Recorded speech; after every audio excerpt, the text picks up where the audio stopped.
Buenas noches, bienvenidos a su programa Caritas in Veritate desde la página Memes Católicos. Buenas noches, Carlos Quequesana, ¿cómo estás? Muy buenas noches, padre Yair. Nuevamente aquí, pues un sábado anoche, después de me he enterado que Argentina ha salido campeón. De hecho, por eso nuestro amigo Juan Carlos debe estar contento. Pero bueno, lo importante es pues hablar de temas que hoy son difíciles de encontrar dónde escucharlos, ¿no? Es lo principal. Sí, hoy tenemos de invitado un invitado, Juan Carlos Monedero, para los que no lo conocen, para no confundirlo con el Juan Carlos Monedero de España. Juan Carlos Monedero es argentino, o sea, hoy en su país están de fiesta por haber ganado la Copa América. Juan Carlos, bueno, es católico, tiene 35 años, es licenciado en filosofía por la Universidad del Norte Santo Tomás de Aquino, escritor hace más de una década, docente, autor del libro, por ejemplo, uno de sus libros, Lenguaje, Ideología, Poder. Y bueno, nosotros estamos contentos de tenerlo, de tenerlo en el programa ya por, cuando hemos estado en otro programa, lo hemos entrevistado, ya es la tercera, si no me equivoco, la tercera vez que entrevistamos a Juan Carlos. Bienvenido, Juan Carlos, buenas noches. ¿Qué tal? Muy buenas noches, estimados. Buenas noches, padre Jair, desde Argentina, y buenas noches para ti también, Carlos. Muy buenas ¿Cómo noches. están? Bien, bien. Contentos, tranquilos y deseosos de iniciar el programa. ¿Tú cómo estás? Muy bien.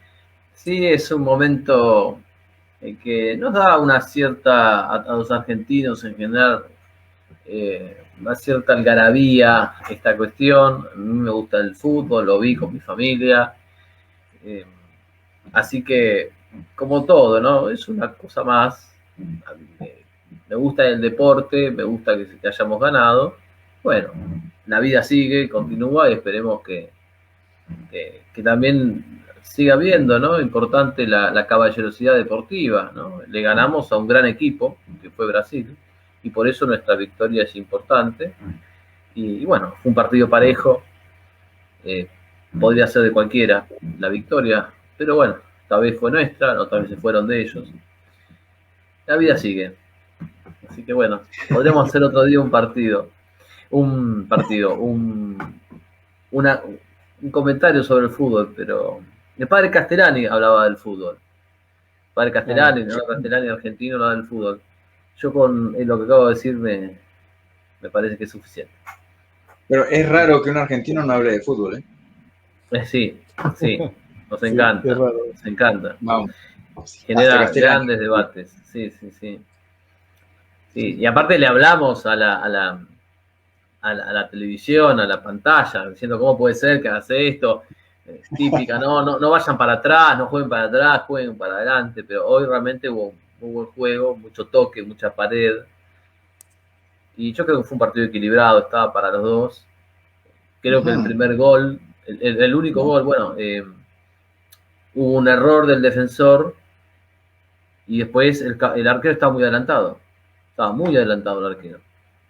Claro. Pero bueno. Pero, padre Jair, disculpa, Juan Carlos, pero este momento debe quedar grabado para la historia.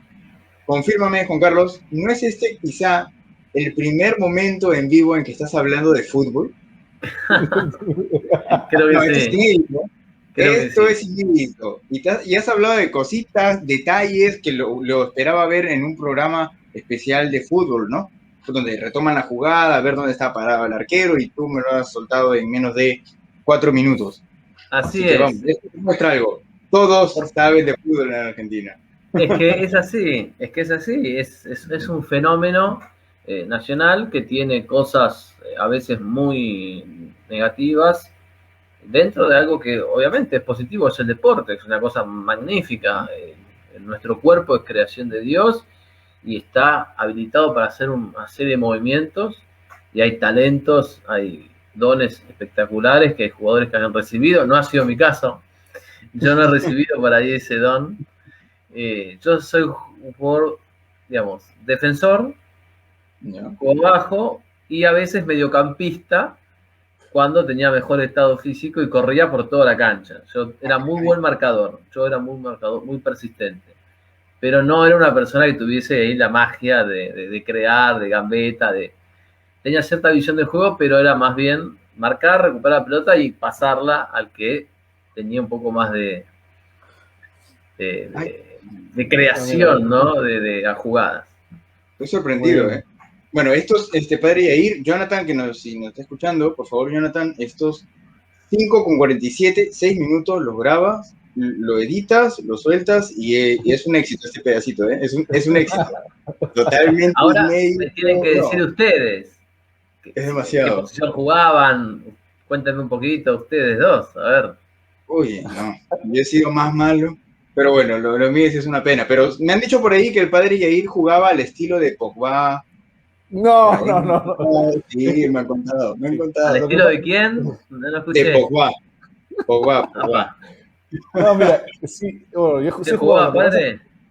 Lo que pasa es que Carlos está trabajando con un amigo mío que lo conozco desde los 14 años en el colegio, y él sí ha jugado en la U, en Alianza, en Cristal, o sea, los clubes tradicionales. No, él ha jugado en Alianza y Cristal, pero nosotros jugábamos para un colegio que no era nuestro, el sede, que pertenecía al IPD, Instituto Peruano del Deporte, y él era delantero, los dos éramos zurdos, ¿no? Yo también jugaba de 9. Normalmente en cancha siempre he sido delantero, o sea, jugando 11 contra 11. Pero ya, sí, pero ya cuando entré al seminario, todo el mundo, en la tierra de los ciegos, el tonto es rey, ¿no? Y entonces todo el mundo pensaba que como la pisaba, tocaba, etcétera, pensaban que era 10 o que era 8, no, yo era delantero. No muy rápido, pero sí estaba ahí, bien oportunista, pero no era cojo, no tenía zurdo, sí, pero también a veces pateaba con la derecha, pero el padre Jair, lo único que tiene de izquierda es... Sí, lo único que tiene es el pie y la mano. El pie y la mano. Le descubrimos su lado de izquierda. Su lado marxista. Sí. Ustedes saben que en los años 50, en el seminario argentino, el seminario de Buenos Aires, había excelentes sacerdotes que además el pugilato, el debate intelectual, la preparación, se preparaban para discutir con protestantes, el tema de las Sagradas Escrituras, el conocimiento. Además de eso, y ese pugilato se daba en latín, discutían. Ah, caray. Sí. Además había un pugilato de boxeo en el seminario de Buenos Aires en los años 50, hasta los 50. Yo después no digo que no, digo, a mí me consta, por testimonios, que se hacía boxeo. Y los sacerdotes no solamente discutían o se ejercitaban en filosofía, Santo Tomás, la lógica, la historia, la teología, sino también en boxeo. Y me parecería algo interesante que vuelva, que vuelva a los 50. Sí, que se retorne. De hecho, hoy más que nunca, y tiene que ver mucho con el tema que estamos hablando, y es que, bueno, vaya introducción, pero digamos, la realidad actual no es para nada tomarlo a broma. Creo que todos de alguna u otra manera debemos estar preparados para la militancia. De hecho, la nueva masculinidad es una masculinidad bien rara, que no está hecha para la defensa. No, la nueva masculinidad no está hecha para la defensa ni para el ataque. Está hecha para dejarse llevar por la corriente. Esa es la nueva masculinidad. Es cierto, así que, totalmente. Sí. ¿Y eso desde dónde viene? Pues desde la Ilustración, desde el mismo, ¿no? La Revolución Francesa. Y estoy seguro que el tema de hoy les va a encantar porque tiene que ver con esto. Y repito, vaya introducción que le hemos hecho. Y permítanme dejar un bocado más. ¿Me permiten? Futbolístico. Dale. Sí, adelante. El padre Castellani falleció, si no me equivoco, en el 79, 80. O sea que él conoció la plenitud de Pelé. ese jugador extraordinario, Edson Arantes do Nascimento.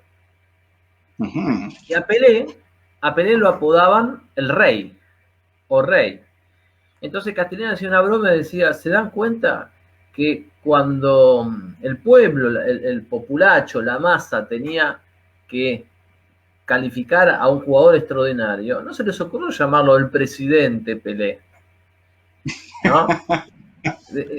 Porque la democracia, decía Castellani, no es algo que está en la naturaleza del orden natural, es contra natura. Entonces decía, lo que está en la naturaleza es la monarquía.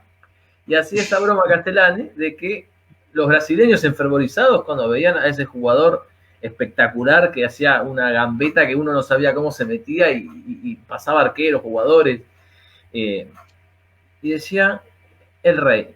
Pelé era el rey, no era el presidente del parlamento democráticamente elegido.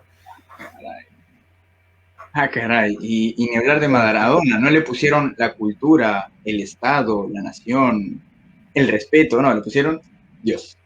Sí, ahí hay una idolatría y que yo como argentino lo puedo decir, y lo debo decir, ¿no? Sí, claro.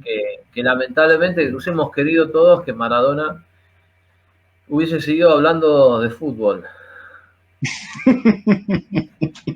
De fútbol tenía toda la autoridad para hablar. Sí, nadie le puede decir. Sí, pero incluso en este tema que estamos, en la era en que vivimos, es la era donde ya no importa si sabes o no sabes. Lo que importa es que escupas. Sí, claro. Esa es la verdad. ¿Y todo dónde inicia? Pues en esta revolución. Y justo, de hecho, esta revolución del pensamiento inicia renegando de la escolástica, principalmente de su cimiento, que es Aristóteles. Ya, vamos, retrocediendo, ya el mismo Descartes reniega de la filosofía tradicional. La destruye, la deja sin cimientos, justo antes que él, el gran filósofo, el mayor representante de la escolástica, Francisco Suárez, escribe las Disputaciones Metafísicas, con unos tomos que si te caen en la cabeza te rompe o por lo menos te deja aplanado, y luego viene unas meditaciones metafísicas que lo único que sirven es para hacerte aire en tiempos de calor. Vaya diferencia. Uno representa la finalización de la gran escolástica y el otro representa el inicio del siglo de las luces. Vaya. Creo que eso tiene mucho que decirnos. Sin duda, estimados. Sí, entonces, comenzamos con la primera pregunta. ¿Qué papel, hablando de lenguaje, el tema es el lenguaje, ideología y poder, en el contexto, el liberalismo, la modernidad, ¿qué papel representó en el siglo XVIII con la Ilustración el uso de palabras como libertad y en qué sentido lo usaban los filósofos de la Ilustración? Saltamos, me gusta que podamos hablar de todos los temas y que después de una introducción futbolística vayamos a esto, ¿no? Sí. Porque dejo nota al pie de página, que muchas veces la gente cree que los que por ahí nos dedicamos a estos temas no somos seres humanos, ¿no? Y como que estamos en un mundo distinto, estamos en el mismo mundo que todos. Así que también tenemos nuestras pasiones, también uno se encoleriza, a mí, por ejemplo, no sé, no me gusta cuando los jugadores de Argentina fingen una falta, no me gusta. Yo veo uno que se duele y después a los 5 segundos dice, no, no cobre la falta, entonces no te dolía tanto. Entonces no podrás ver a Neymar, porque ya te rompe el hígado. Lo digo como argentino. Bueno, para responder al padre Jair, ¿no? Y no irme por la rama, pido disculpas. Dale. ¿No? La cuestión pasa por este tema. La filosofía de la Ilustración entiende la libertad como algo negativo, la falta de ataduras, la falta de límites, cuando en realidad la libertad es una cuestión moral, es psicológica, es civil y también es física. O sea, la palabra libertad es una palabra que tiene un primer analogado y tiene luego analogados secundarios, tiene distintos significados que son distintos aunque tienen una raíz común. Entonces, el primer analogado de la libertad es la libertad moral. Una persona que está presa, está encarcelada, no tiene libertad física, pero tiene libertad moral, o puede tener libertad moral. De hecho, hay varias obras, varias cartas que se han escrito, varios libros que se han escrito en prisión.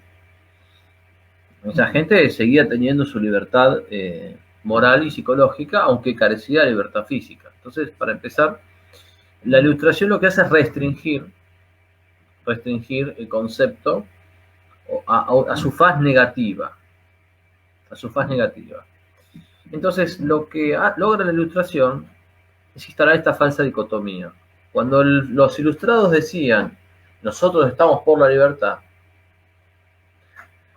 daban a entender que aquellos que criticaban sus ideas estaban por la esclavitud, porque es una especie de dialéctica. O sea, si tú estás con la libertad y tú y yo somos contrarios, entonces yo estoy con la esclavitud. Pero todo eso eran palabras talismanes, eslóganes, eran argumentos fáciles. La libertad entendida desde la filosofía clásica y luego bautizada por la filosofía cristiana es la libertad en el bien. Y una libertad en el bien que está directamente conectada con la verdad. Es lo que dice nuestro Señor en Juan 8:32. Conoceréis la verdad y la verdad os hará libres. Entonces, aquel que está en la verdad es libre. Aquel que no está en la verdad, más allá de si tiene culpa o no, que es otro tema, pero el que no está en la verdad no es libre. Al menos no es libre en lo que respecta a ese tema. Puede ser libre a otros temas. Pero respecto al tema en el que está equivocado, tiene su libertad cerciorada, tiene su libertad limitada. Por eso es que en el concepto de libertad, también la libertad está unida a la información más crítica y más pura y objetiva posible. Si yo no tengo información, no puedo tomar una decisión libremente. Y esto es interesante cuando lo aplicamos al campo económico. Muchas veces, ¿qué nos va a decir un liberal? No, bueno, yo te ofrecí este producto. Si tú lo compraste, ya está, tu problema. Pero a veces se pueden ocultar las condiciones en las que el producto se vende y se puede dar a entender que el producto tiene alguna determinada calidad cuando en realidad no es tan así. Entonces, aquel que compra ese producto, ¿lo compra libremente? En un sentido sí, en un sentido no. En un sentido sí, porque nadie le pone una pistola en la cabeza al tipo para que lo compre.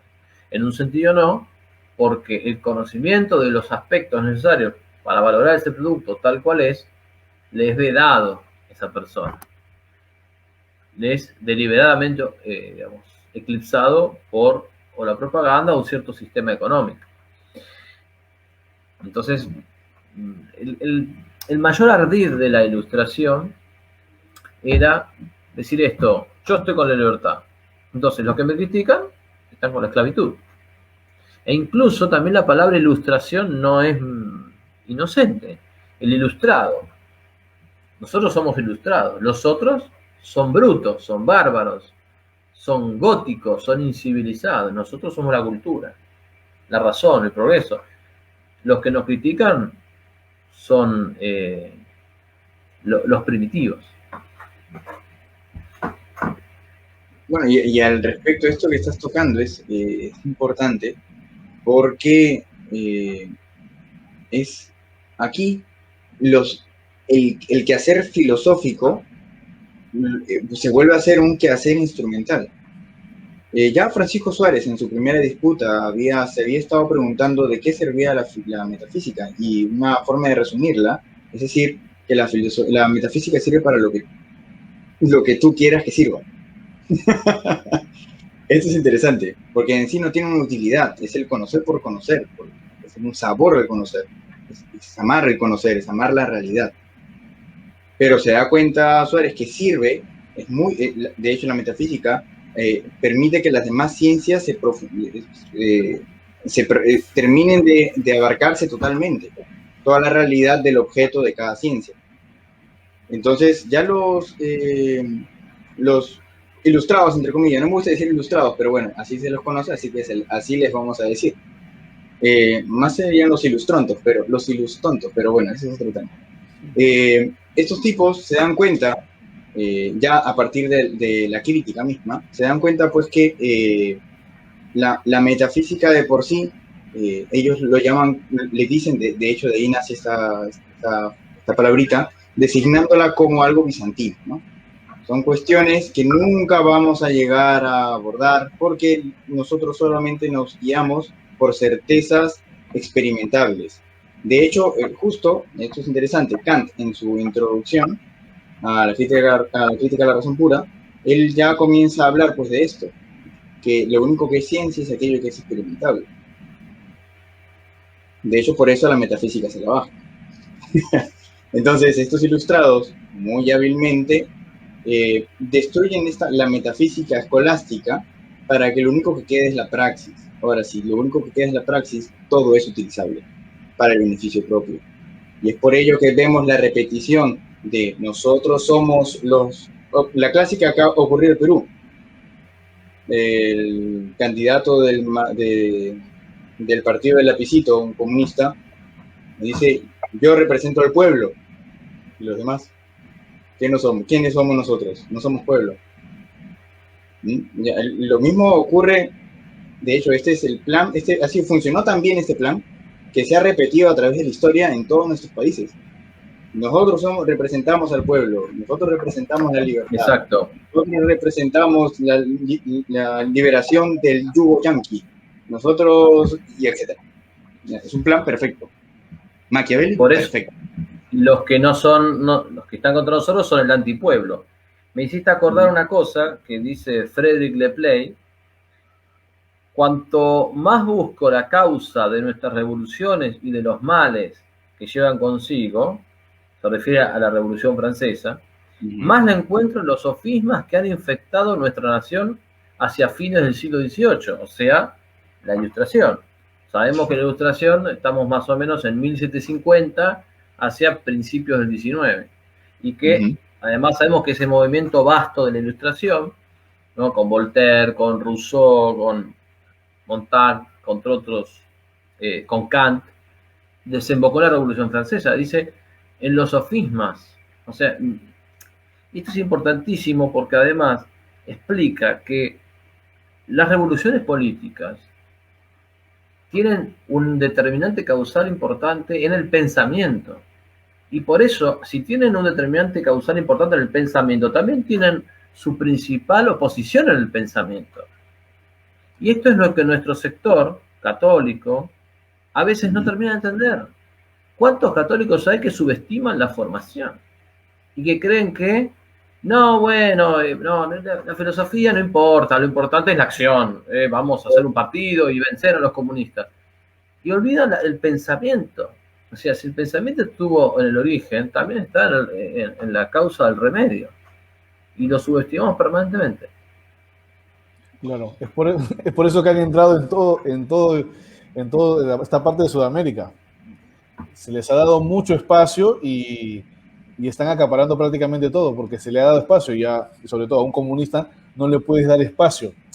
Me encantaría que, cuando has hablado de libertad, ¿de qué manera en este pensamiento moderno, ¿no?, a raíz de la Ilustración, ha afectado, por ejemplo, qué se piensa de los mandamientos? ¿Son obstáculo o qué? Cuando hablamos de pensamiento moderno, yo haría primero que nada una distinción entre la modernidad como la categoría ontológica que ha sido condenada por el magisterio de la Iglesia y la modernidad como categoría cronológica. Si ustedes van al documento del sílabus, 80 proposiciones condenadas por la Iglesia, y la número 80 se condena la alianza entre la Iglesia y el liberalismo, y entre la Iglesia y la civilización moderna. Y de hecho, modernidad tiene un sentido peyorativo en muchos documentos de los papas. Por eso San Pío X dice y condena a la herejía modernista y la llama modernismo. Bien. Entonces tenemos un significado de la palabra modernidad que es negativo, ¿no? La modernidad como una etapa en la que comienza a predominar un pensamiento antropocéntrico, inmanentista, antropocentrismo y más aún, antropolatría. El hombre es el centro y después el hombre es Dios. Inmanentismo, bien. Eso como categoría ontológica, como un modo de ser en el tiempo. Ahora, después podemos decir la modernidad como categoría cronológica, que es como la estudiamos en la historia, ¿no? Decimos, bueno, la modernidad comienza en 1492, cuando Colón descubre América, no sé, por no la estudié yo así, seguro que ustedes también, y la modernidad termina en 1789 con la Revolución Francesa, ¿sí? Entonces abarca esos prácticamente 300 años, ¿sí? Entonces, en ese sentido cronológico, no necesariamente es un sentido peyorativo, porque en esa modernidad nosotros tenemos el final de Isabel y Fernando, tenemos la contrarreforma católica, tenemos los debates riquísimos entre jesuitas y dominicos, entre auxilis, tenemos a Blas Pascal, un filósofo extraordinario, tenemos muchísimos movimientos y doctrinarios valiosos, pero esos han sido paradójicamente pensadores o intelectuales o movimientos que han existido en épocas modernas, pero en sentido cronológico. Ahora, en sentido ontológico, es un concepto negativo. Y en ese sentido es que voy a responder a su pregunta, padre, ¿no? Esto que quede primero claro como marco. ¿Cómo se ha metido la modernidad? El gran filósofo que fue Hegel influyó mucho en la teología protestante y después, a través de eso, influyó en el catolicismo.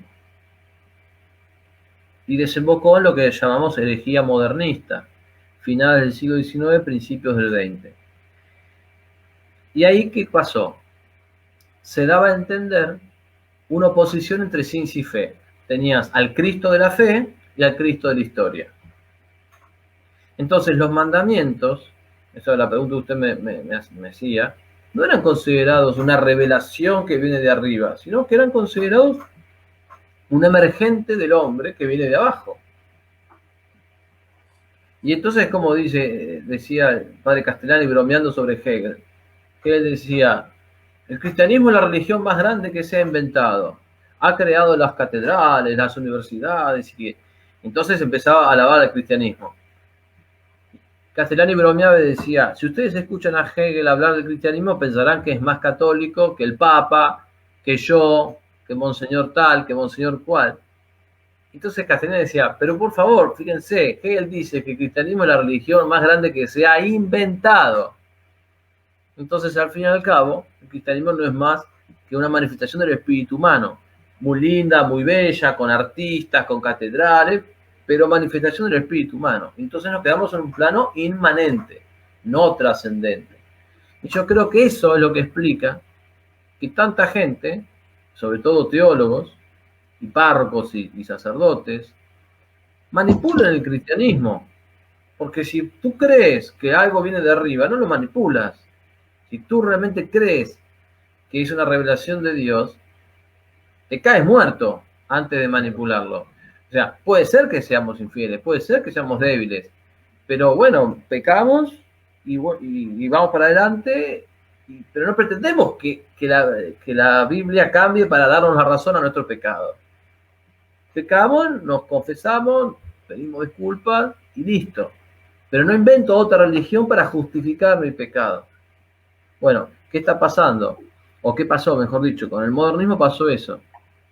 O sea, trataban de adaptar a Dios a sus sentimientos o sus ideas. Y eso que en el modernismo fue tremendo, luego degeneró en progresismo. Ya estamos en años 40, años 50 y 60. ¿Sí? Progresismo, que como dijo Pablo VI, no es ni cristiano ni católico. Bueno, esto me hace acordar mucho a la voluntad de poder, ¿no? Claro. Friedrich Nietzsche. Este tipo ya planteaba, pues, con la voluntad de poder aquella realidad por la cual el hombre transforma y se transforma a sí mismo. Y de hecho, a partir de allí, no solamente transformamos nuestro mundo, sino el mundo de otros. Y vendría a ser vendría a ser tanto la realidad misma y la forma de ver el mundo de todos. La voluntad de poder, ya con Friedrich Nietzsche, incluso con Heidegger, impregna el sentido, entra a la cristiandad, entra al mundo católico, pues colocando el ideal del Übermensch o del superhombre. Ya poniendo al superhombre justamente con lo que empezamos a hablar, con la libertad como privación, la privación de límites.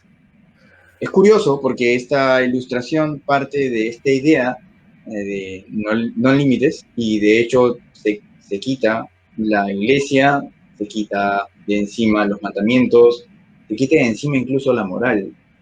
No debes aceptar ninguna moral más la que tú descubras. Vamos, sé libre, sé superhombre. Tienes que perfeccionarte, ya no es una perfección virtuosa, sino una perfección pasional. Según lo que tu pasión te mueva, es hacia donde tienes que a eso le llaman perfección. Hay perfección que le llaman. Y bueno, sí te tengo una pregunta, mi estimado, y es la siguiente. Agrego, dale. ¿Me permites agregar a lo que estás diciendo? El sujeto, en la modernidad, el sujeto es autónomo. Es decir, el sujeto es lo que decías tú, Carlos. No obedece a una norma porque considere que es verdadera o que es buena o que está alineada con el orden natural. Obedece a la norma porque él la reconoce. Y si no la reconoce, no obedece. Y acá se toca otro tema interesante, que es que nosotros como educadores, si bien debemos procurar que el hombre acepte las normas que vengan de afuera, porque el hombre es heterónomo, la norma le viene de afuera, pero debemos hacer que esa norma se encarne. ¿Por qué? Porque muchas veces pasa y pasaba que cierta educación conductista imponía normas desde afuera y tú terminabas obedeciendo por ahí hasta que tenías 12, 13, 14 años. Pero como no habías penetrado en la razón de ser de la norma, no se encarnaba en ti. Entonces, cuando ya tus padres no te podían controlar, tú dejabas de ir a misa, dejabas de comportarte cristianamente, etc. Entonces, digamos, como diría una persona que yo conocí, ni tan calvo ni con 2 pelucas. Es decir, afirmemos que la moral es heterónoma, viene de afuera, pero también afirmemos la necesidad de que, educativamente hablando, incorporemos esas normas en un nivel no solo intelectual, sino también afectivo, de modo tal de que amemos la norma y no simplemente la cumplamos. O sea, la perfección de la ética no se da cuando yo cumplo la norma solamente, sino cuando la cumplo amándola. Y la amo porque descubro la razón de ser de esa norma. Bien, ¿eh? Bueno, esto de hecho me hace acordar también a la palabrita que has usado, que es sujeto y objeto, que lo usamos, de hecho, a partir de la modernidad, de esta modernidad de la que hablamos, el sujeto viene a designar al hombre, cuando ya en la gran metafísica, en la gran escolástica, sujeto era la realidad y no el hombre era objeto. Esto es interesante. De hecho, este es el problema por el cual no pueden entender muchos a Francisco Suárez, sobre todo su Disputación primera, segunda y tercera. Incluso cuando habla del problema de por qué la mente vendría a ser objeto del sujeto que es la realidad, porque el sujeto, subjectum, ya los escolásticos lo tienen clarísimo, es la realidad que soporte de todas las realidades que se nos manifiestan. Y la mente no tiene ese rol. Es la realidad, no el hombre. El hombre no entra como sujeto. Pero bueno, ya ese es un tema que da para hablarlo bastante. Porque bueno, hasta ahorita nosotros seguimos siendo esclavos de esa forma de hablar. O sea, sí. Es que tantos años, sí, tanto tiempo nos han acostumbrado a decir que el hombre es sujeto, tanto en la manifestación de, bueno, vamos, eso está en todo, pero estoy seguro que va a haber un tema que podamos abordarlo como tiene que ser. Bueno, entonces ahora sí la pregunta es, ¿qué papel jugó en el siglo XVIII con la Ilustración el uso de palabras como luces o siglo de las luces? ¿En qué sentido lo usaban los filósofos de la Ilustración y qué implicaba? Diría que es semejante al tema de libertad-esclavitud. Ellos eran la libertad, los que se oponían a la esclavitud. Acá pasaba lo mismo en un esquema binario. Ellos eran la luz, los que se oponían eran la oscuridad, los oscurantistas. Entonces, ellos que venían a decir libertad, igualdad, fraternidad, la razón, la ciencia, la cultura, el progreso. Hay que desterrar la religión. Entonces, ¿la religión qué era? Era la esclavitud. La religión era el oscurantismo, la oscuridad, lo retrasado, lo retrógrado. O sea, ocupaba el mismo papel en la guerra semántica de esa época. La guerra semántica no es algo del siglo XIX, siglo XX. Es algo muy actual. Esto lo dice, estaba buscando a ver si tenía el libro a mano, lo dice Félix Arraiz Albani en El liberalismo y pecado. En ese libro extraordinario y que está en PDF, búsquenlo, estimado lo que nos están escuchando. Por favor, Arraiz Albani, ¿sí?, dice claramente que si las palabras no fueran importantes, el enemigo simplemente diría, estoy en contra del catolicismo, y ya está. Pero no. Dice, recubre el catolicismo con adjetivos denigrantes, oscuridad, retrógrados, fanatismo, fundamentalismo, esclavitud, y a su vez se recubre a su propia postura con adjetivos benevolentes como progresismo, luces, libertad, ¿no?, igualdad. Dice, si las palabras no fueran importantes, ellos simplemente dirían, somos la revolución. ¿Qué tal? Mucho gusto, soy la revolución. Y punto. Ya se entendería, pero no. Es decir, esto es igual al tema del aborto. Un debate franco y honesto en términos intelectuales, en términos académicos, no es negocio para los abortistas. No fue negocio para los ilustrados. Entonces había que distorsionar el debate incorporando elementos narrativos, adjetivos, condimentándolo con palabras que no fuesen al fondo del asunto, pero que predispusiesen a la gente a aceptar una idea y a rechazar otra. Y eso es manipular. Eso es manipular. Porque si tú una idea, cuando la evalúas racionalmente, la ves falsa y hasta criminal, pero cuando la recubres con propaganda, con marketing, la ves extraordinaria, entonces te están estafando, estimado. Bueno, eso pasó en la ilustración y pasa hoy en causas, como por ejemplo el aborto, sin lugar a dudas. Bueno, esto me da mucho que hablar, sobre todo el papel ontológico que tiene el lenguaje. Un tema que, aunque en la escolástica no se abordó mucho, creo que Francisco Suárez dio pinceladas muy interesantes. Una de esas es, ¿qué realidad tiene el lenguaje? ¿Es una mera representación o hay algo más allí? Dentro de estas preguntas que se hacía Francisco Suárez para resolver el problema del objeto formal y el concepto objetivo, se da cuenta de un detalle importantísimo, y es que así como nosotros le damos, así como la realidad nos imprime realidad, ¿no? Nos manifiesta lo que son las cosas a través de la razón, del intelecto, el ser humano tiene una habilidad muy interesante, de que a partir de lo abstraído puede crear cosas, puede hacer un conjunto, mezclarlas entre sí y hacer cosas nuevas. De hecho, a eso le llamamos una operación, pues, creativa, normalmente ficticia, pero creativa. Pues entonces Francisco Suárez ya allí se dio cuenta, aunque muy temprano, lastimosamente ningún filósofo posterior, escolástico lo abordó, lástima, porque hubiéramos tenido cómo defendernos de la ilustración, o de esta gente extraña, rara, y en muchos casos en sus escritos puerca. Estos señores agarran, no sé si lo leyeron, estoy seguro que sí, por algo quemaron los libros de Francisco Suárez en la Revolución Francesa, fueron los primeritos. Se dan cuenta aquí un papel importante del lenguaje. Podemos hacer que a partir de las realidades que el ser humano abstrae por naturaleza, hacer que arroje lo que piensa sobre la realidad, transformándola. Y esto es el modernismo puro y duro. Y aquí está la magia del modernismo. Ellos, esta su empresa, su negocio es este. Ellos van a usar lo que por naturaleza abstraemos para que con tu ficción lo arrojes a la realidad la realidad nunca más podrá arrojarte nada. Ese es el negocio. Y así nos han comprado. Y así nos vienen manejando o nos intentan manejar las narices. Sí. Porque el lenguaje como tal es participación en el poder creador de Dios. El gran filósofo argentino y mártir Jordán Bruno Ollenta dice que el nombrar un ser es el acto que guarda más semejanza con el acto de creación. Y por eso es la importancia de la palabra. Fijémonos que en el Génesis Dios crea las cosas hablando, ¿no? Fiat lux, que se haga la luz, y la luz se hizo. Y que el hecho de poner un nombre a las cosas designa una potestad, ¿no? El hombre le va poniendo nombre a los animales.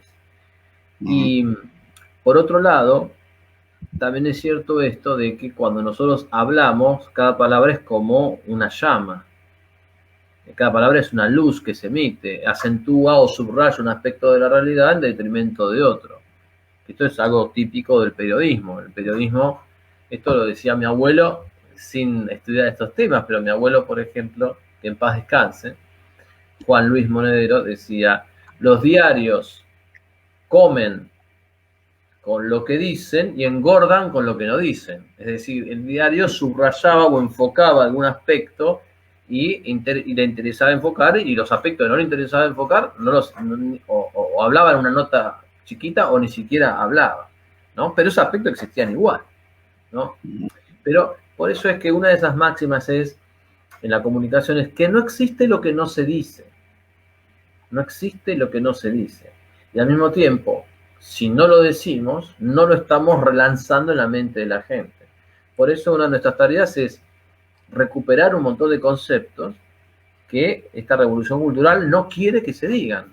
No quiere que se hable de paternidad, del amor paternal, de la madre y padre. En España acaban de quitar la palabra madre y padre del Código Civil. No. La sustituyeron por progenitor. Pero esto es una cosa que ya me hace acordar esto sí, tengo un libro a mano. Pensaba que lo tenía a mano, o no lo tengo a mano. De Huxley. Igual me lo acuerdo de memoria. Un mundo feliz de Huxley, donde los niños nacidos de probeta se ruborizaban de escuchar la palabra madre. La palabra madre era pornográfica, porque todos habían nacido de tubos de ensayo. Entonces estamos ya en una realidad que rivaliza con las novelas y ficciones de Huxley.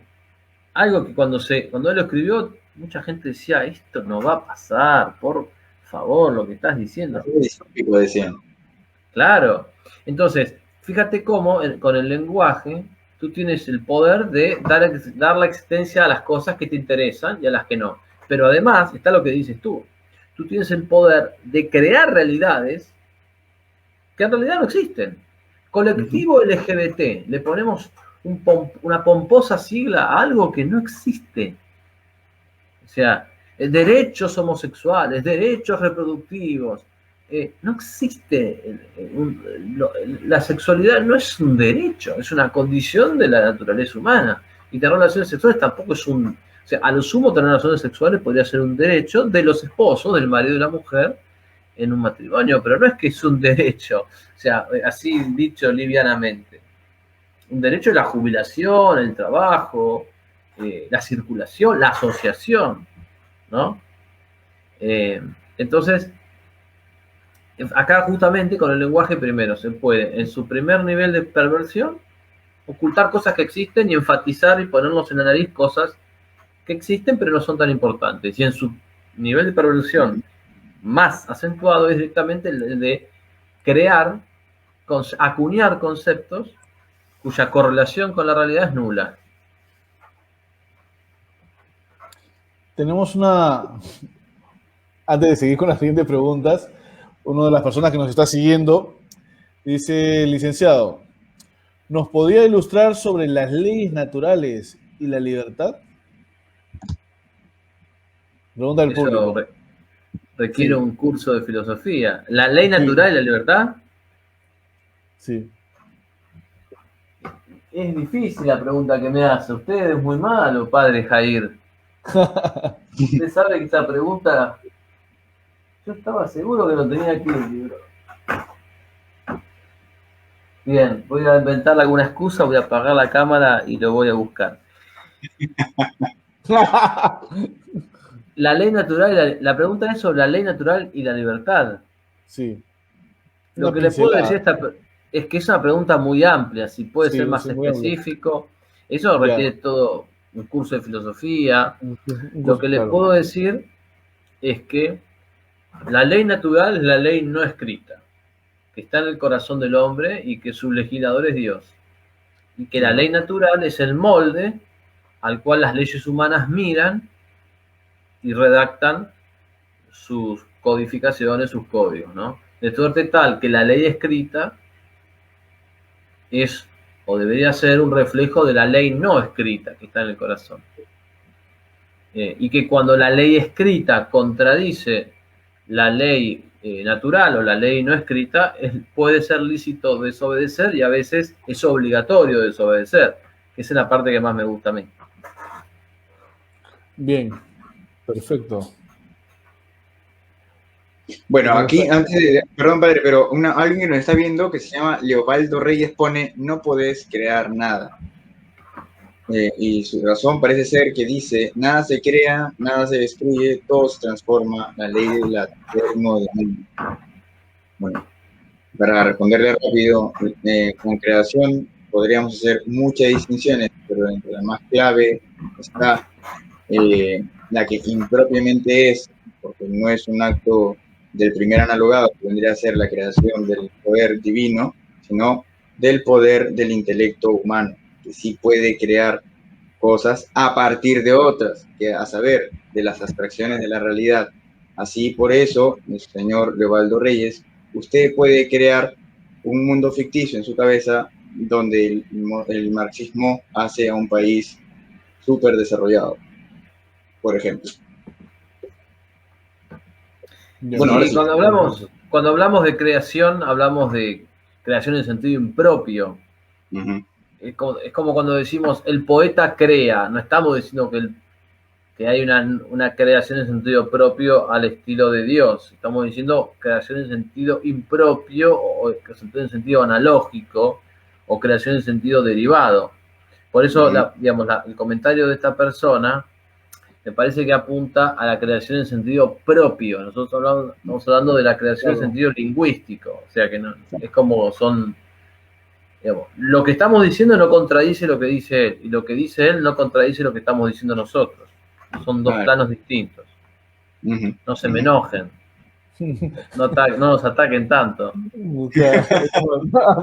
Pasamos a la siguiente pregunta para... Bueno, casualmente se me apagó la máquina. Encontré esto, el mundo feliz de Huxley, ¿no? Él justamente acá cuando este hombre les da, empieza el texto, empieza con una especie de educador que está educando a los niños y cuando los niños se acercan a las flores y a los libros, el educador activa una palanca que genera un ruido espantoso. Los niños entonces sueltan los libros y se alejan de las flores. Pero a los pocos minutos los niños espontáneamente vuelven a acercarse a los libros y a las flores. Entonces el educador espera y cuando los niños están embelesados mirando las rosas y viendo los libros, el educador activa la palanca, genera el ruido ensordecedor y así por varias veces lo que hace es generar un reflejo que era anti-intelectual por los libros y anti-naturaleza por las flores. Y con eso los van procurando que estas personas odien la formación en humanidades y odien la naturaleza. Y en una de las cosas acá era lo del tema de... Dice, los niños crecerán con horror instintivo a los libros y las flores, así dicen los psicólogos. Estos no son sino reflejos inalterablemente condicionados. Quedan inmunizados de libros y botánica para toda su vida, ¿no? Tal cual lo dice Huxley. Y después dice esto de que cuando alguien dice que nació de una madre, toda la gente lo mira como diciendo, lo que acabas de decir es obsceno. Dice, tratad de imaginaros lo que era tener una madre vivípara. Entonces dice, otra vez la palabra obscena, la palabra madre. Pero nadie pensó ahora en sonreír. Y vuelve a decir el psicólogo que era un conductista. Tratad de imaginaros lo que significa vivir con la familia. Entonces los que estaban formándose con él trataron, pero sin el menor resultado. ¿Sabéis lo que era un hogar? Negaron con la cabeza. O sea, la palabra madre, la palabra familia y la palabra hogar, y ya en Huxley ya no sabían qué significaba. Y acá pasa lo mismo. Y otra forma de destruir la palabra familia es creando un sinfín de falsas familias que lo que hacen es boicotear el significado. Porque uno puede aceptar que además de hombre y mujer, es una familia, una mujer sola con sus hijos, sola por el motivo que sea. O una tía que debe encargarse de sus hijos, o un tío, o un abuelo. A veces ocurren esas circunstancias en donde los padres o no están o murieron, pero no puedes decir tú que dos homosexuales forman una familia, o tres, o cuatro, porque ahora incluso se está abriendo la cuestión a no ya hombre y mujer, dos varones o dos mujeres, sino tres o cuatro.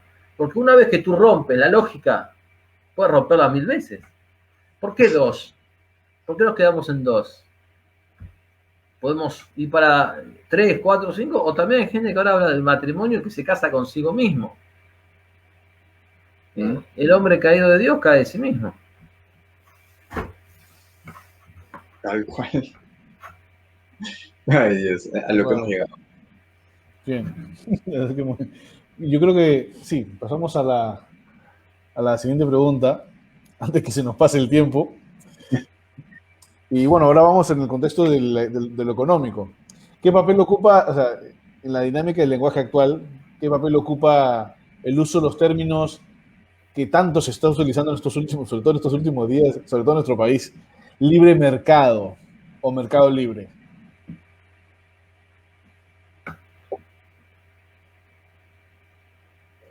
Decimos, esto está a precio del mercado. Queremos el libre mercado. Estamos a favor del libre mercado. Bueno, no, estas son la lógica del mercado, ¿no? Entonces es como que echamos la culpa a algo, a un sistema. Mucha gente incluso se lava las manos diciendo, no, bueno, esto yo no lo decidí así, a mí no me gustaría que sea así, pero es el mercado, la lógica del mercado me lo impone.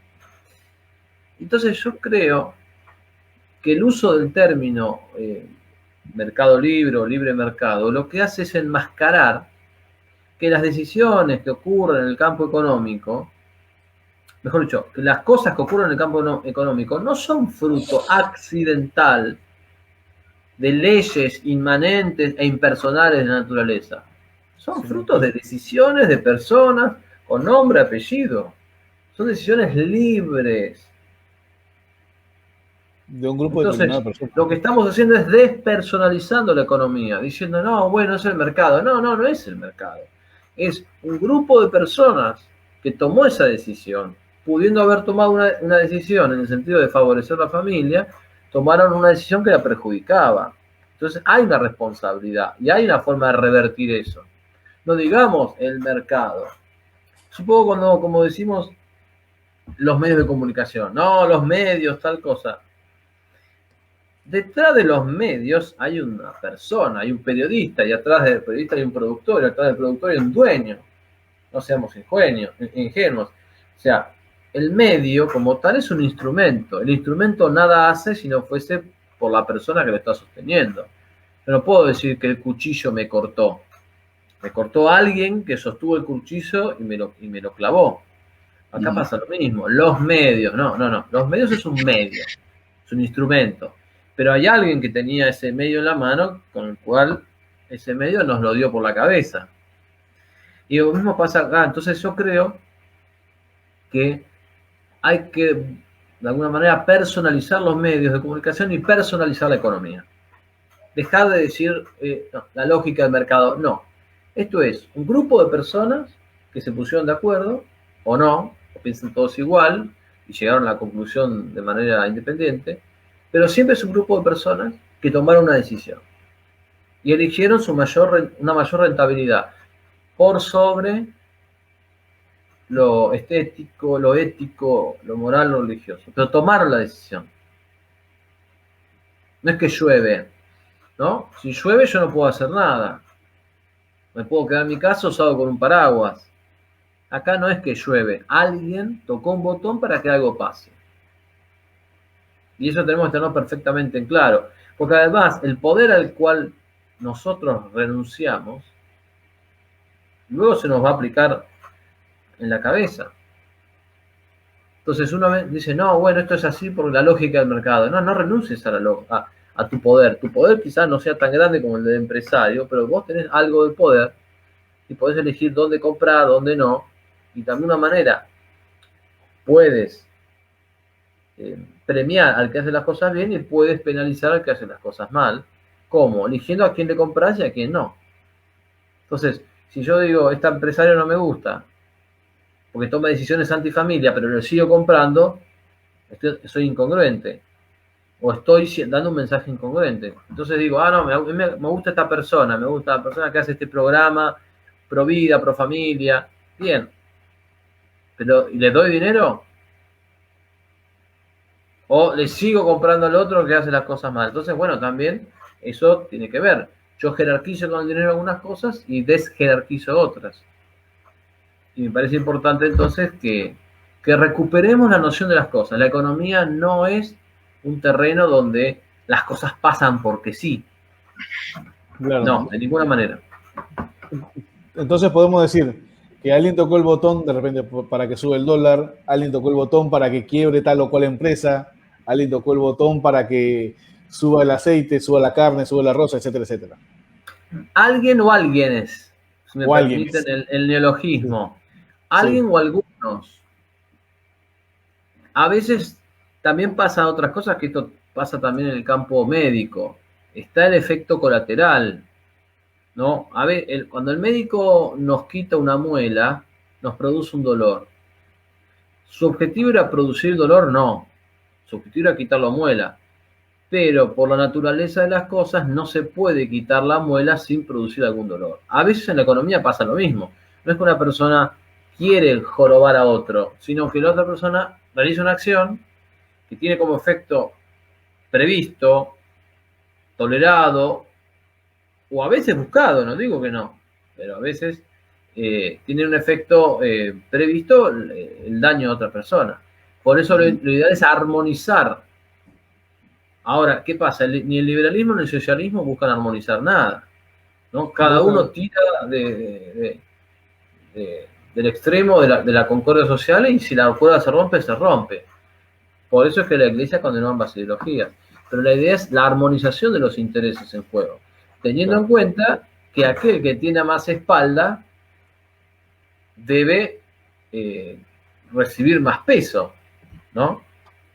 O sea, un empresario que tiene dinero para vivir 1000 vidas contra un empleado que no tiene una casa, que tiene un alquiler, que tiene varios hijos y llega con lo justo. Bueno, ¿vamos a seguir recargando los hombros del empleado o vamos a tratar de aliviar un poco al empleado y que los hombros del otro, que tiene para vivir 1000 vidas, se carguen un poco más?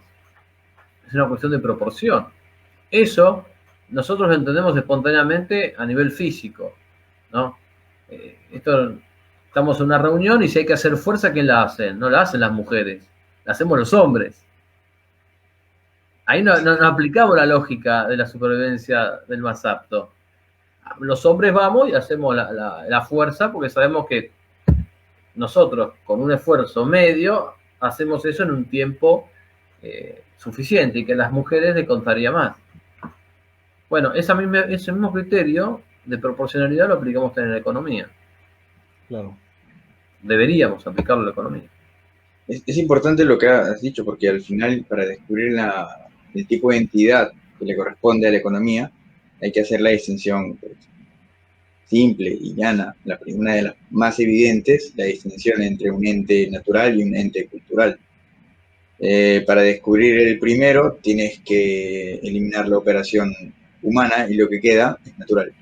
En cambio, el segundo, pues sí o sí necesitas la operación humana. En la economía, sin seres humanos, no hay. Así que no tiene una entidad natural. Eso debe quedar claro, por más que ellos digan que al parecer está allí y el hombre ahí lo contempla, nada más. Es completamente absurdo desde la propia distinción del ente. A ver, bien, la siguiente pregunta es la siguiente. ¿Qué papel tiene en la dinámica de las discusiones de las últimas décadas el uso peyorativo de términos tales como fanatismo y fundamentalista? ¿Qué pregunta fundamentalista? Sí. ¿Qué pregunta? En serio que sí. Léon Blois, el gran escritor francés, decía que llamamos, o el mundo, o la cultura mundana, llamaba fanático a cualquiera que hable firmemente. Y esto es propio de una mentalidad bien liberal y bien relativista. El liberal no cree en que haya causas que deban ser sostenidas hasta las últimas consecuencias. Cree en el consenso, el diálogo, el equilibrio. Al liberal muchas veces, sobre todo al conservador, le molestan los cambios bruscos. Quiere que discutamos las cosas. Incluso eso tú lo ves cuando hacen críticas a ciertos proyectos progresistas. El conservador o liberal conservador dice, no, yo critico que este proyecto de matrimonio homosexual haya salido sin tanto diálogo, o que el aborto se legalice pero no se consulte a la gente, ¿no? Es como que al conservador le da miedo el cambio brusco. Y ahí es cuando nosotros entramos y tiramos todo este castillo de naipes de un plumazo. Decimos, acá el problema no está en si esto se debate o no se debate. El problema está en la cosa en sí. Si se debate o no es otro tema. Porque si no estaríamos diciendo que si el matrimonio homosexual se debate y luego se aprueba, estaría bien. Eso es una locura. O que el problema del aborto es que se impone. Pero si brota del consenso democrático de todos, estaría bien matar al inocente. Entonces, ¿qué pasa? Ya en la época de Léon Blois, pero hoy sobre todo, en este mundo de relativismo, de verdades líquidas, ¿no? De pensamiento débil, como diría Bátimo, en este mundo de pensamiento débil, el que sostiene una idea fuerte, como la verdad absoluta, es un fanático, es un fundamentalista. Entonces, ¿cómo vas a sostener una idea fuertemente si en realidad no hay verdad o no se puede conocer? Entonces, cuando no hay verdad o no se puede conocer, el camino, dice Bátimo, es el pensamiento débil. Y por eso hay que ser moderados. El moderado es el modelo. Porque el moderado, el que concilia, el consenso, el diálogo, los debates, el que da lugar a unos y a otros, es el que entiende que en realidad la verdad no es algo que tenga sentido. En cambio, cuando tú luchas por algo y tienes una energía, crees que hay una verdad absoluta. Entonces tú no entiendes nada de la cultura. Estamos en la época de la posmetafísica. Ya el pensamiento ha abdicado de querer buscar la verdad absoluta, de pretender llegar a ella. Entonces yo creo que para responder a tu pregunta, cuando decimos fanático, fundamentalista, lo que estamos diciendo a una persona es: tú todavía crees que existen verdades absolutas por las cuales vale la pena luchar y morir. En cambio yo, moderno, progre, del siglo XXI, yo ya sé que esto está pasado de moda, y lo que hacemos es discutamos todo, no levantemos la voz, no nos digamos asesinos, no digamos genocidio. Esto es bajemos las revoluciones, nos tranquilizamos todos, dialoguemos, ¿no? Esta hipocresía, porque hay vidas en juego, está en la médula de estos conceptos utilizados en sentido relativista, que a su vez tienen su correlación con los propios adjetivos, digamos, de valoración. O sea, fanatismo y fundamentalismo son males, pero moderado, conciliador, son bienes. Democrático. Entonces, yo creo que el papel que tiene es ese, es definir espacios de bondad y de maldad, donde podemos simplemente todos dialogar, nos agarramos la mano, tenemos algún debate, pero muy correcto y todo, y ninguno nos interpelamos moralmente, porque en el fondo todo es nada, como diría Sartre. En cambio ahí rompemos nosotros somos un factor desestabilizador, porque nosotros venimos a decir que esto es una verdad, que hay un genocidio, que hay un plan para reducir la población, que hay un único Dios que es Jesucristo, y eso es antidemocrático.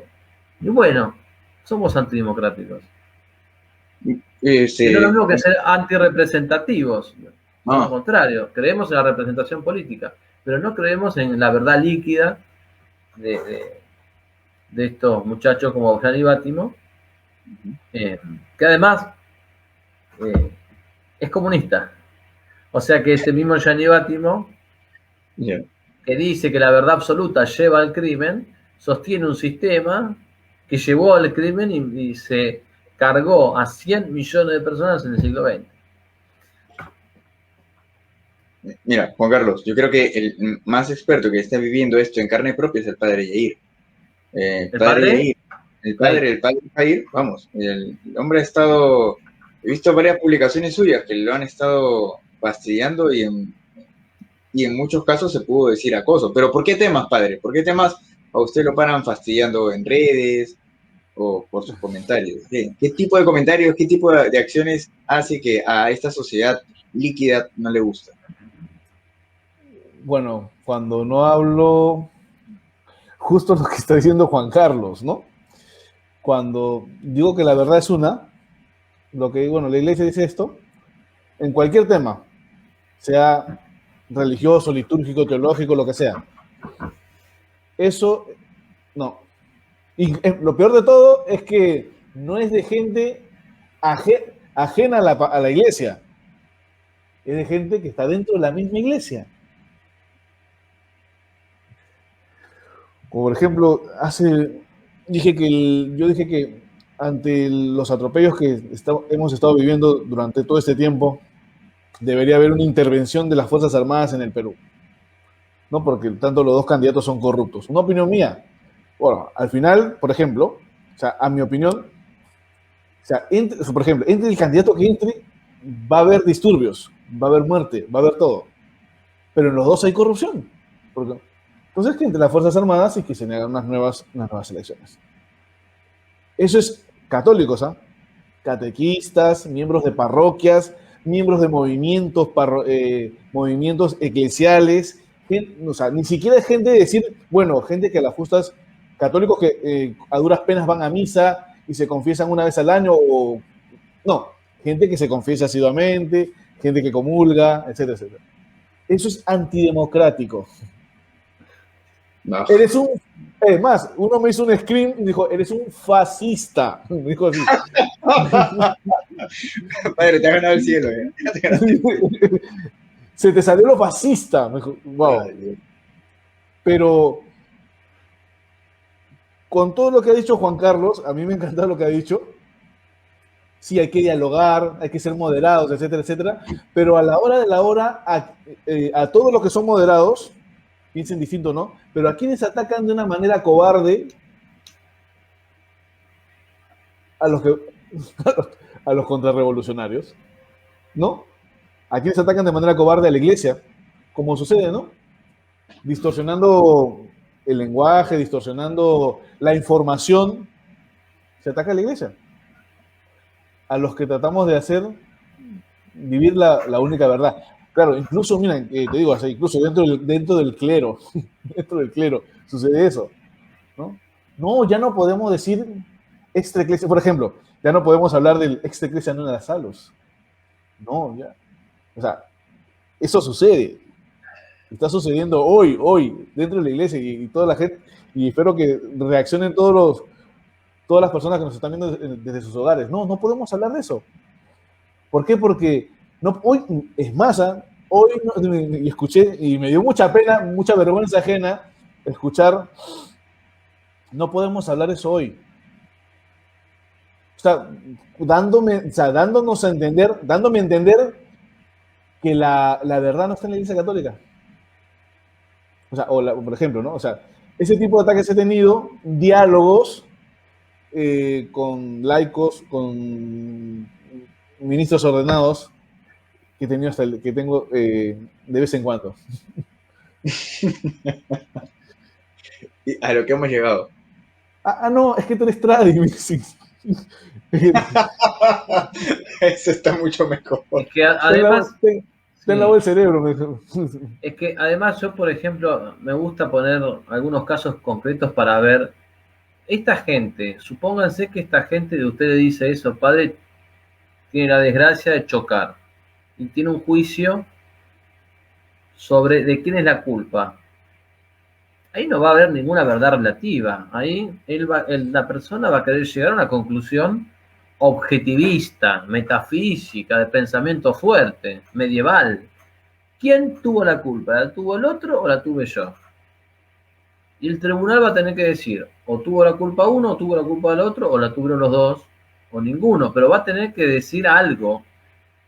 Y ese algo va a ser una verdad. Entonces, ¿cómo puede ser que la verdad que sacamos por la puerta entre por la ventana? Y en los casos cotidianos, o lo mismo, si alguien, esa persona que usted lo acusa de romper el diálogo, esa persona en su trabajo es acusado de ladrón.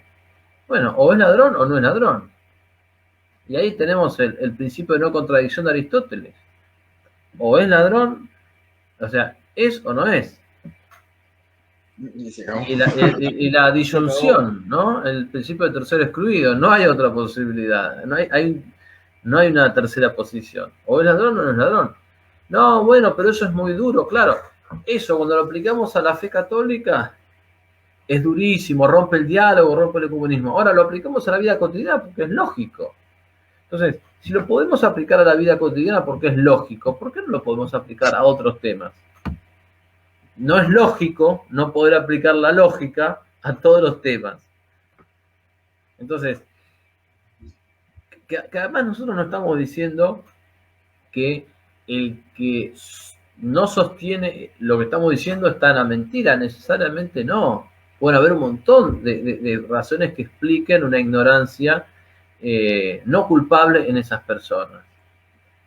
A mí, por ejemplo, en ese sentido, reconozco que en varios protestantes he encontrado, me encuentro más a gusto en ese tema, porque el protestante piensa distinto, pero el tipo me dice, mira, o tú tienes razón o tú no tienes razón, o yo tengo razón o no la tengo, pero no me vende el discursito políticamente correcto de que todos somos buenos, nos agarramos de la mano y caminamos por la pradera mientras el sol cae en un atardecer morado. Me viene con respeto y discutimos. Así tuve una discusión con varios pastores protestantes y en estos términos. Y estuvo todo bien, porque partíamos de una base metafísica. La misma metafísica teníamos estas conclusiones. Ahora, ni siquiera hay misma metafísica en estos católicos que son lamentablemente o están resabiados del progresismo o relativistas. O sea, ¿el aborto es un crimen o no es un crimen? ¿El aborto es parte de un plan genocida para reducir la población mundial o no lo es? Pero si decimos que no lo es, bueno, vayan y metan en cana a todos los que venimos diciendo que lo es, porque estamos mintiendo. Pero no hacen ni una cosa ni la otra. Ni combaten el aborto, que es un genocidio, ni van a meter en prisión a todos los que venimos diciendo una supuesta mentira. Pero no pueden quedarse en el medio. Estamos mintiendo. Todos los que denuncian el aborto como genocidio mienten. Bueno, vayamos a la casa, los metemos en prisión y quemamos sus libros. Ahora, si estamos diciendo la verdad, entonces súmense a este combate. No nos podemos quedar en el medio. O sea, la única cosa que no podemos hacer es quedarnos en el medio. ¿Y qué hace esta gente? Se queda en el medio. Claro. Bueno, igual sí quiero hacer una distinción entre el fundamentalista y el fanático. A ver, el fanático, bueno, vayamos al casi digo objeto del sujeto, pero propiamente hablando es el sujeto del objeto. A ver, el fundamentalismo, que vendría a ser el sujeto del fanático, viene a ser este pequeño detalle. A ver, el fundamental viene de fundus. ¿Cuál es el fundus para un romano? ¿No es su fundo? Su posesión. ¿No es aquello en lo cual se arraiga, a partir del cual todo su plan de vida se desarrolla? ¿Por qué es importante este detalle? Porque el fundamentalista es aquel que lleva todo su accionar, su pensar, toda la operación de vida a un fundamento. Entonces, el fundamento es bueno o malo respecto a cómo el fundamento afecta a las operaciones. Si el fundamento es verdadero, las operaciones son verdaderas, buenas. Si el fundamento es falso, pues implica automáticamente que todas las operaciones son mentiras. Pues qué importante es ver que un fundamentalista católico, no hay nada mejor que eso. Yo sé que suena políticamente incorrecto, porque es así. No hay nada mejor que un fundamentalista católico. Ahora, con la otra parte que vendría a ser el objeto del sujeto, vendría a ser fanático, viene de la palabra fanaticus, ¿no? El fanaticus romano vendría a ser, se le decía al sacerdote o al filósofo o al poeta que hablaba frenéticamente por revelación de una divinidad. ¿Por qué es importante este detalle? Porque hoy requerimos que seamos fanáticos del fundamento del cual atraviesa todo nuestro actuar. Debemos ser fanáticos del fundamento, de la verdad fundamental que inspira todo nuestro actuar, todo nuestro pensar. Mientras que el fundamento habla de la verdad o el sujeto de todas nuestras acciones, el ser fan o fanático vendría a ser el modo de actuar. Como tu teléfono tiene los datos. ¿Qué fue? Que sale de... No, el celular, creo que me están acá saboteando. Pues fanático es el modo de actuar a partir de ese fundamento. Y qué triste es una persona que ya encontró un fundamento verdadero y no lo defiende. En verdad, qué aburrida la vida así. Debemos ser fundamentalistas católicos y fanáticos católicos más que nunca. Y sin miedo. Muy bien. Bueno, Hugo Verdera, un intelectual católico que se dedica especialmente a la acción social de la iglesia, argentino, él siempre comenta que cuando alguien le dice fundamentalista, él dice, yo soy fundamentalista porque tengo fundamentos, ¿no? Y se ríe un poco tomándolo en sorna, porque a mí también me preocupa el poder que tienen estas palabras, de que hay gente que cuando le dicen fundamentalista, o le dicen fascista, o le dicen fanático, esa gente de inmediato es como que mete el rabo, se achica, se encorva, pide disculpas, pide perdón, retrocede, baja el tono. Entonces, claro, el tipo que le dice esas palabras se agranda. Y yo creo que eso es lo que no hay que hacer, no hay que darle poder al enemigo. Entonces, si tú me dices medieval, diré, bueno, sí, soy medieval. Si tú me dices retrógrado, diré, no, soy anterior, soy incluso de la época del diluvio. Si tú me dices antiguo, diré, no me interesa. O sea, no hay que pasar por el aro del adversario. No hay que tener miedo a las palabras. Por eso, bueno, un poco la idea de mi libro de Lenguaje, Ideología, Poder fue esa.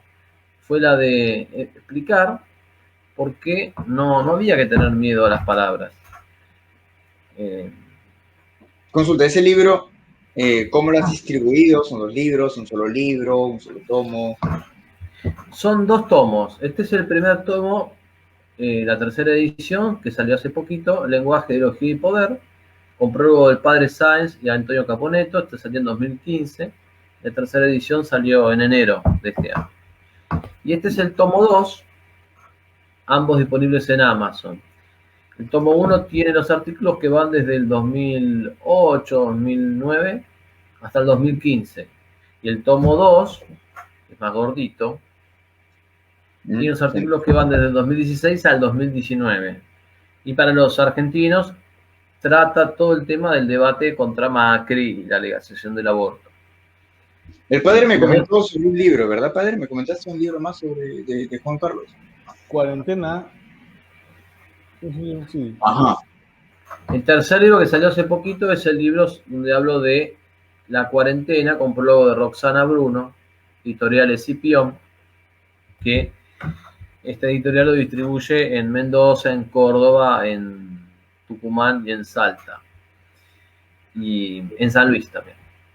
Y en este libro lo que hago es tratar las 3 patas del problema actual: pandemia, cuarentena, restricciones, vacunas, ¿no? Ahí analizo los números, analizo el tema de que la palabra pandemia habilitó la restricción de las libertades civiles, habilitó el uso del dinero de forma discrecional por parte de los estados, la manipulación de las estadísticas, los daños que hizo la cuarentena.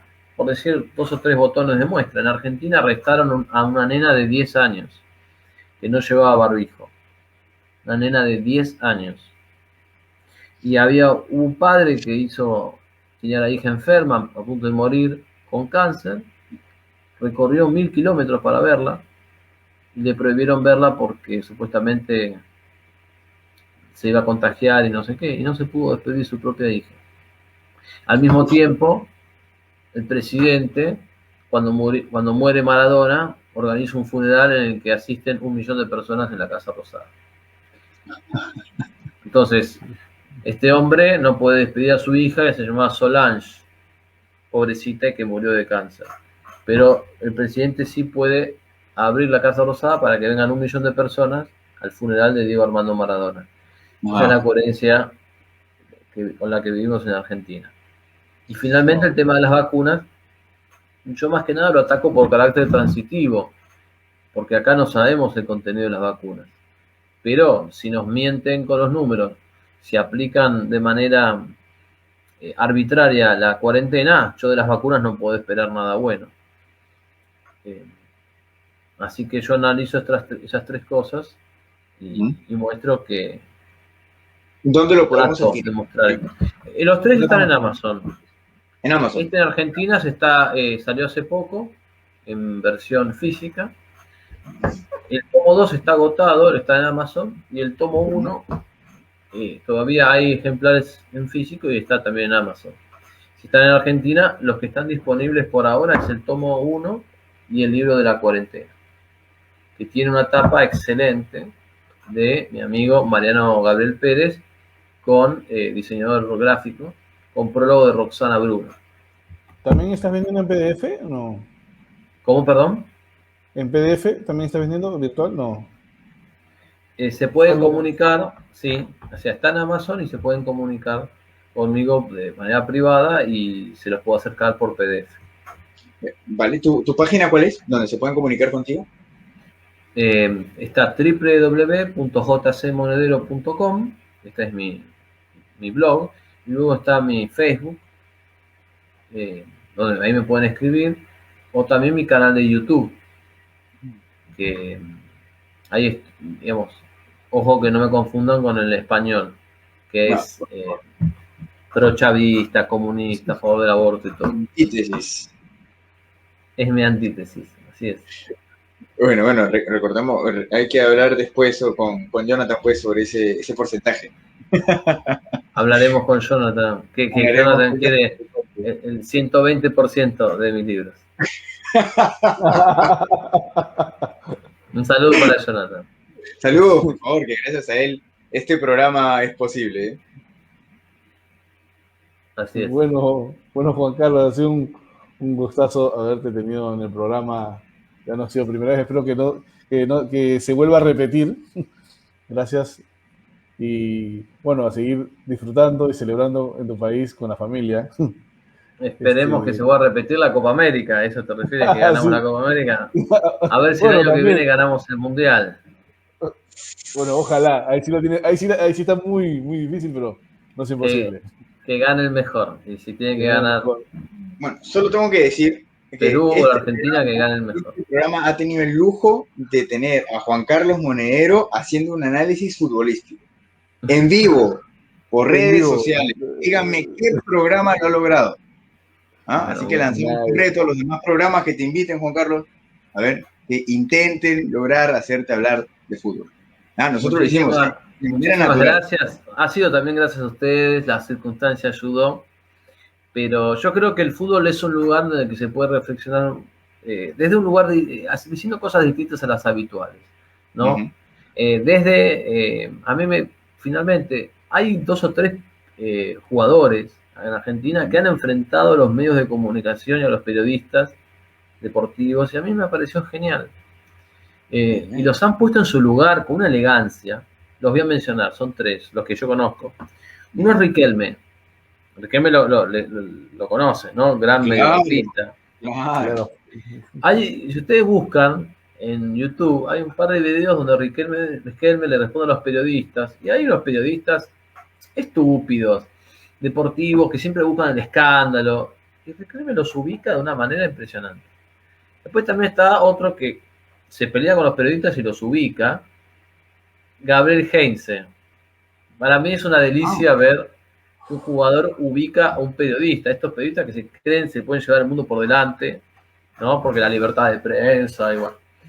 Y finalmente, uno de los más inteligentes es Marcelo Bielsa. Marcelo Bielsa, que fue director técnico argentino, que lo descubrí hace un tiempo, y es un tipo que, digamos, él explica una especie de metodología viciosa de los medios de comunicación en el deporte, pero que es perfectamente, digamos, analogable con la misma metodología viciosa de esos medios en otros temas. Sí lo he visto. Así que, ya que queríamos empezamos con el fútbol, terminamos con el fútbol. Heinze, Riquelme y Marcelo Bielsa, las críticas a los periodistas. Y del peor jugador de fútbol que ha opinado en la historia, siempre va a ser Maradona. Sus opiniones, mías. Wow. Pero bueno, es una buena representación de cómo piensa el mundo. Eso es lo importante de Maradona. Representa lo mejor del arte futbolístico y es la mejor representación de un pensamiento podrido. Mira, ya que tú lo sacas el tema, te voy a decir algo. A ver. Estaba pensando, yo dije, no se lo voy a decir, pero después te lo digo. ¿Qué diferencias hay entre Pelé y Maradona? A mí me parece que a Pelé lo salvó su época. Pelé tiene 20 años, exactamente 20 años menos que Maradona. Pelé nace, si no me equivoco, en el 38, en octubre, y Maradona en el 58. Hay 20 años exactos que lo separan. Cuando Pelé explota, los medios de comunicación eran algo muy fuerte, pero cuando Maradona explota, los medios de comunicación eran una cosa 1000 veces peor, en fuerza. Yo creo que si Pelé hubiese vivido en época de donde los medios tenían el poder monstruoso que tenían en época Maradona, quizás hubiese sido tentado por el ego. Pero a Pelé lo salva su época. Es decir, como no había tanta estupidez y tanto poder en los medios, Pelé fue idolatrado, fue amado, fue todo, pero hasta ahí quedó. Y a Maradona, además de por supuesto, su propio carácter, también lo pierden los medios de su época, que eran tan poderosos que realmente el tipo se creyó su propia mentira. Y se creyó que podía decir cualquier cosa, fumar cualquier cosa, descuidar su vida sin consecuencias. Entonces, la verdad es una pena, porque fue un jugador extraordinario y nadie lo va a negar eso. Pero tenía un talento y tenía una posibilidad de hacer mucho bien con esa fama que la vida le dio y que Dios le dio, y lo que hizo fue vivir de escándalo en escándalo. Y es por eso que debemos ir a las ideas para cambiar esta realidad, que así como Maradona lo destruyó, ¿a cuántos se está destruyendo? Uf, a muchos. Y por eso, por amor al prójimo, debemos cambiar esa realidad. Y por eso valorar, por ejemplo, la humildad de Lionel Messi. O sea, ustedes me van a decir que con el jugador que es, digamos, ¿cuántos jugadores tienen la humildad de Messi y la mitad del talento o 3/4 del talento? Bueno, gracias a Dios, en ese sentido, Messi es otra cosa. Claro, sí. Aunque no le iría mal tener el carácter de Maradona en la cancha. No empecemos. No empecemos. Yo pienso que no lo necesita. ¿No? Bueno. No lo sé. Para mí no lo necesita. Próximo debate, Messi contra Maradona, Juan Carlos Monedero. A ver, Carlos, si tú te pones en más moralista, no me puedes decir eso, porque todo lo que estás diciendo no, digamos, Messi ha sido mucho más humilde, mucho más recatado en sus declaraciones y no digo lo contrario, ¿eh? En épocas donde los medios son incluso más poderosos de lo que eran en épocas de Maradona. Es otro carácter, otro temperamento, pero eso realmente lo destaca él, porque cuando la gloria y el talento están acompañados de la humildad, realmente es maravilloso. Sí, vamos, yo creo que en su individualidad, para no entrar en una discusión de verdad, que es más por temas de gustos y colores. A ver, Messi y Maradona, primero partamos de su individualidad y su funcionalidad que cada uno a partir de su individualidad ha tenido. Y esto ha permitido que Messi, con ese carácter, sirva más al equipo que quizá que otros jugadores con un carácter mucho más explosivo o quizá un tipo con mayor liderazgo. Eso nadie lo puede negar y eso creo que está muy bien, digamos, subsanado por el tremendo talento que tiene con la pelota. Sí. Claro. Eso debe estar clarísimo. Pero de igual manera sí dejo esta pinturita. Esta pequeña pinturita. A ver, adelante. No se puede, no creo que se pueda comparar a Messi con Maradona. Es muy difícil compararlos. Son épocas distintas, de estilos de jugadores. Pero bueno, los dos fueron nombrados o llamados los mejores del mundo.